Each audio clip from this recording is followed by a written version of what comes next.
Iran, যুক্তরাষ্ট্র ও Israel সংঘাতের প্রভাব এবং ভয়াবহ বন্যা দুই সংকটের চাপে এখন ত্রিমুখী চ্যালেঞ্জের মুখে পড়েছে শ্রীলঙ্কা। ভয়াবহ প্রাকৃতিক দুর্যোগে বিপর্যস্ত দেশটি এখন বৈশ্বিক অর্থনীতির চাপেও আরও দুর্বল হয়ে পড়েছে। ব্রিটিশ সংবাদ মাধ্যম বিবিসি এর এক প্রতিবেদনে জানায়, সাম্প্রতিক পরিস্থিতি শ্রীলঙ্কার জন্য নতুন করে বড় ধরনের অর্থনৈতিক সংকট তৈরি করেছে।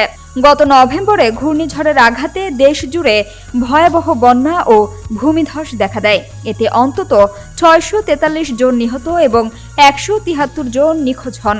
কয়েকদিনের টানা বৃষ্টিতে ঘরবাড়ি, ব্যবসা প্রতিষ্ঠান ও বহু জনবসতি ধ্বংস হয়ে যায়।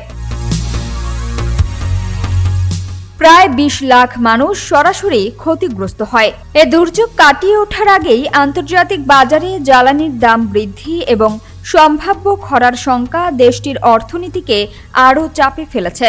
বিশেষ করে আঞ্চলিক সংঘাতের প্রভাব সরাসরি জ্বালানি সরবরাহ ও আমদানি ব্যয় বাড়িয়ে দিয়েছে। ফলে সরকারকে বাধ্য হয়ে জ্বালানি রেশনিং, বিদ্যুৎ ও পানি সরবরাহ সীমিত করা এবং বিভিন্ন সেবার মূল্য সমন্বয়ের মতো কঠিন সিদ্ধান্ত নিতে হচ্ছে। এর মধ্যে ২০২২ সালের অর্থনৈতিক সংকটের স্মৃতিও নতুন করে মানুষের উদ্বেগ বাড়াচ্ছে। বিশ্বব্যাংকের তথ্য অনুযায়ী ঘূর্ণিঝড়ে প্রায় $৪ বিলিয়ন ক্ষতি হয়েছে, যা দেশের জিডিপির প্রায় ৪% সমান। এখনও ১,৬৫,০০০-এর বেশি মানুষ বাস্তুচ্যুত অবস্থায় রয়েছে।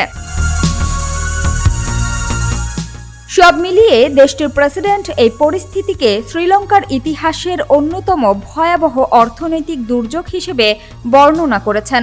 তবে পুনর্গঠন তহবিলের ঘাটতি এবং বৈশ্বিক অস্থিরতা পরিস্থিতিকে আরও জটিল করে তুলছে। সামিয়া সুলতানা, ঢাকা ওয়াচ।